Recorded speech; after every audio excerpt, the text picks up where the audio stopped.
Hello everyone, welcome to my mini blog. দিনটা ছিল 5 September, teachers day. আমিও ছোটো বাচ্চাদেরকে পড়াই, সেই উপলক্ষেই তারা আমাকে কিছু গিফট দিয়েছিল। সেগুলোই আজ আমি তোমাদের কাছে আনবক্সিং করে দেখাবো। আমিও যখন ওদের মতো ছোট ছিলাম, স্কুলে টিউশনে পড়তাম, একই রকমভাবে বন্ধুদের সাথে মিলে চাঁদা তুলে শিক্ষক দিবস পালন করতাম, স্যারেদেরকে গিফট দিতাম।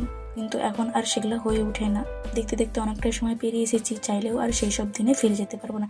এই গিফটের মধ্যে ছিল একটা ছোট্ট সরস্বতী ঠাকুরের মূর্তি, তোমরা দেখতে পেলে। মূর্তিটা খুব সুন্দর হয়েছে। দেন নেক্সট গিফট আমি আনবক্সিং করছিলাম আর ভাবছিলাম কী আছে। গিফটের বক্সটা খোলা মাত্রই দেখলাম যে একটা ছোট্ট রাধাকৃষ্ণের মূর্তি। মূর্তিটা এত সুন্দর লেগেছে, আমাকে খুব খুব খুব পছন্দ হয়েছে আমার। Thank you. Then next gift খুলে নিয়েছিলাম, এর মধ্যে ছিল ডায়েরি আর একটা পেন। এই গিফটটাও খুব সুন্দর হয়েছে।